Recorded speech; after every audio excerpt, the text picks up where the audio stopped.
Hello, I'm Shanti Sumartoyo, and this is Jathan Sadowski. and we're here to welcome you to another video from the Emerging Technologies Research Lab at Monash University. And today we're going to be talking about ethical approaches to HCI, or human-computer interaction research, with Jathan. Your work on HCI and on smart cities can connect to ethnographic work. I think you said there were sort of three ways that places that you thought ethnography could connect. Yeah, so a lot of my work on this area is really focusing on kind of looking at the politics of HCI and the politics of these kind of smart technologies, smart systems. And for me, ethnography is a really important tool for helping to uncover and understand what those politics that are being embedded and enacted through these systems are, right? So for me then, if we kind of ask, well, what do I mean by politics? How do we think about politics in HCI? I think there's three different components to that. And the first one then is it's about values. Right? So I think we have to understand these technologies as a way of materializing values and as a way of prioritizing some values over other values, because all systems are they're created through social choices. They're created through a kind of a human project, right? We often forget that innovation is a thoroughly human endeavor, and even though human is right there in human-computer interaction, we really want to emphasize that humans are creating these computers, and they're creating and setting the terms for these kinds of interactions. So really trying to look and see what those values are, what the different choices are that are being baked into these designs. And of course, getting at those values by understanding how people think about and indeed how people value technology is a really nice way that ethnography kind of gets to attach to those things. Yeah, I think a lot of ethnography, when it comes to technology or HCI, it's really looking at that user-centered point of view, right? The human-centered. It's how are people actually kind of taking up and using these technologies. And anthropologists are really good at asking questions about how people are forming meaning around the tools that they use, how they kind of bring these tools into already existing social relations.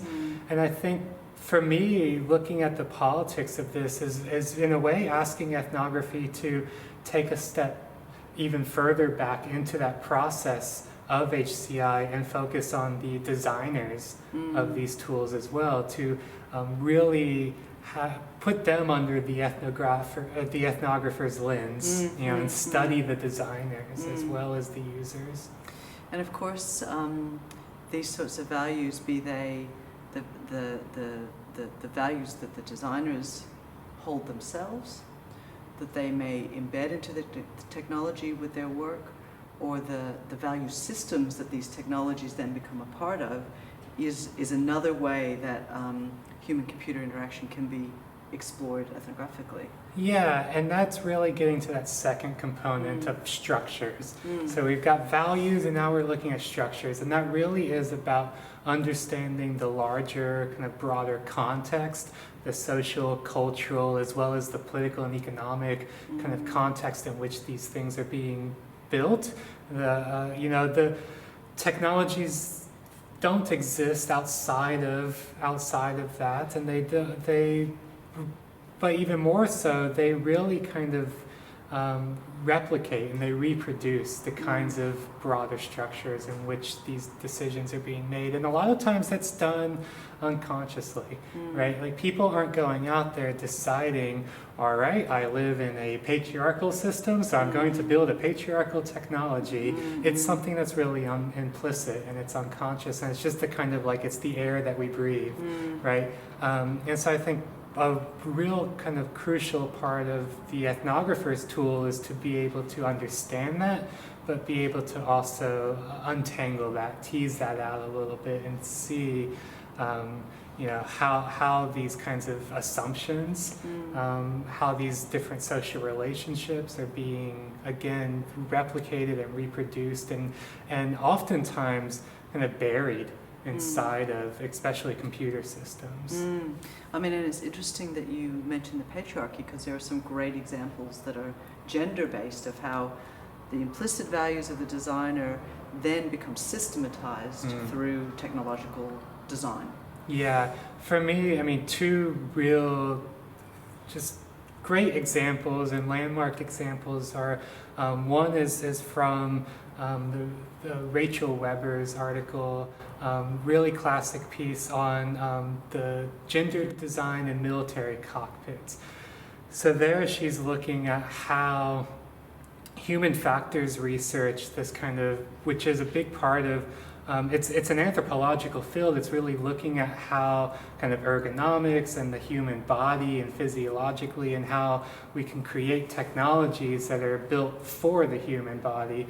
And so she has a brilliant case study looking at the ways in which the cockpit of military aircraft was designed in such a way that it assumed that women are basically just scaled down versions of men.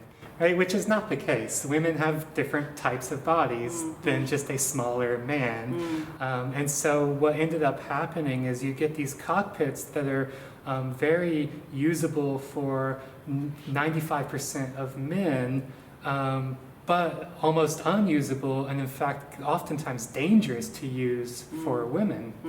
And so that was a case where it wasn't as if the designers were going out and saying, we're going to systematically exclude women from being able to pilot aircraft and thus exclude them from a whole segment of a profession.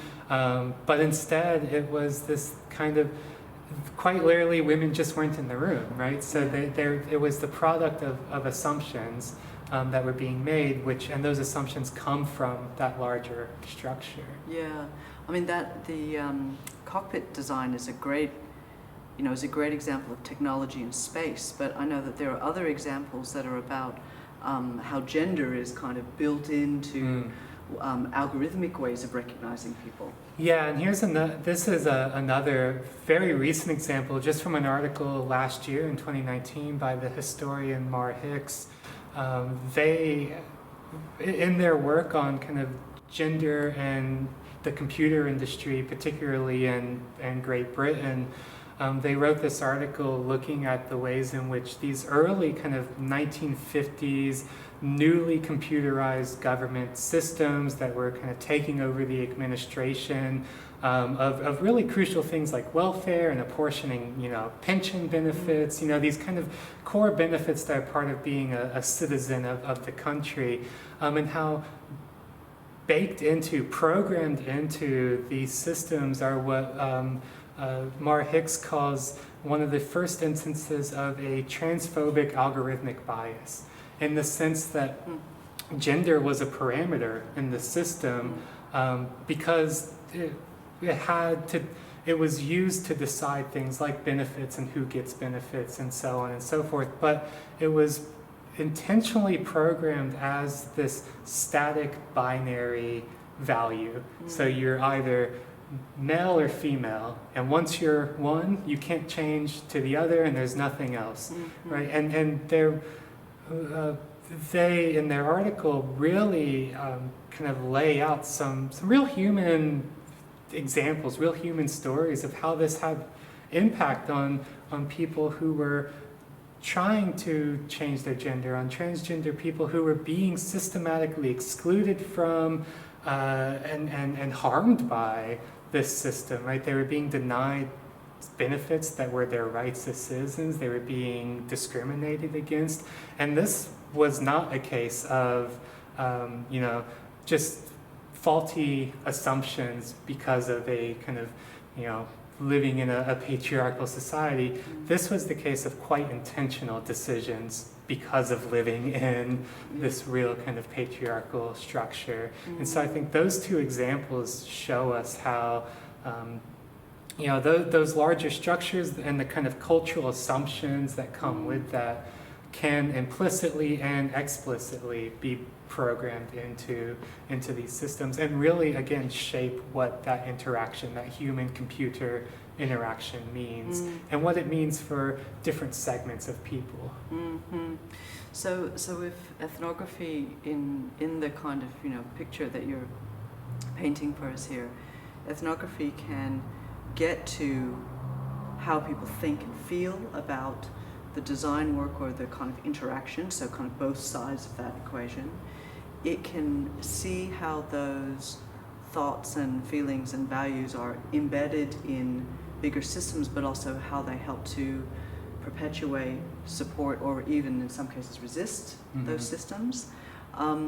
But another place that ethnography can look at, because it's it's looking at the sort of the experienced world, I suppose, is in the outcomes of those values that help to sort of prop up or resist kinds of systems.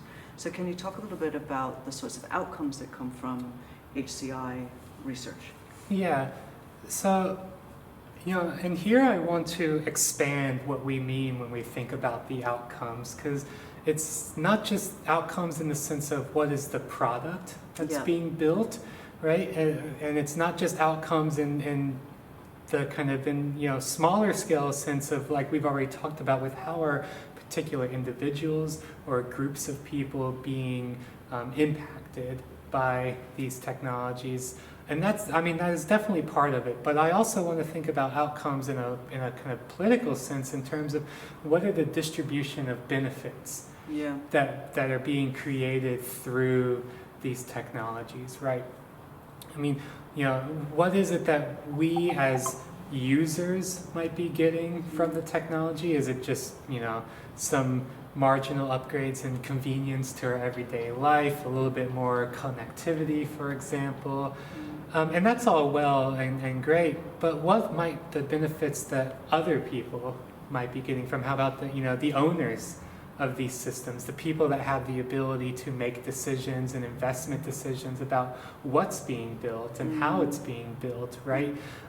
Because I think it's really important to understand HCI research is when we're looking at building interactions between people and a system. That's not the only way it can be done. There's always alternatives, there's always other options, but those aren't always clear to us, and oftentimes they're foreclosed before we can even think about it. And so I think the role of an ethnographer is to really also get in there and start probing and asking questions about, why is it being done this way instead of another way? What's driving those decisions around the outcomes that come from this? What are the goals in mind, right? So these kinds of questions can really help to not only understand why we have what we have and how we interact with these technologies, but also how things might be done otherwise and what kinds of futures there might be. Yeah, I mean, design is always an imaginative kind of future-making sort of act, isn't it? Because you're making things possible by making them imaginable, when you do that kind of work. And sort of based on what you're saying, the ways in which sort of values and systems are embedded in design processes and in interaction processes not only speaks to the present, but it speaks to what's imaginable and therefore shapes what's possible going forward. So as you say, these aren't questions that are just about what's happening in the world right now. They're for the world to be, for the world to become. Exactly. Yeah. And this is, I think, also what makes something like design ethnography really unique and important, is because we can't just leave the idea of making futures up to a rarefied profession or group of people in society, right? I think design ethnography is really taking that designer's ability to think creatively and think about things that don't exist and what might exist, while also taking that ethnographic sensibility to ask these kind of really human and social questions, and the interactions there, that's what gets us to thinking about the politics involved in these technologies and in these interactions. It's not, even though it's human-computer interaction, we oftentimes think about it as this real atomistic, right? It's human and it's computer, and they're kind of fully formed entities, and what we're looking at is the points where they interact, where they come together.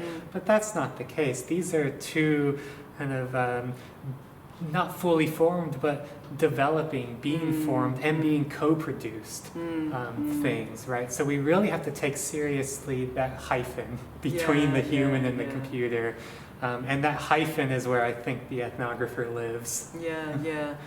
I mean, that notion of things becoming together, in entanglement or assemblage, is a really key concept, in this kind of work. Absolutely. Yeah. Okay. Well, thank you very much, Jathan Sadowski. Thank you. Thank you for joining us, and we'll see you in the next video.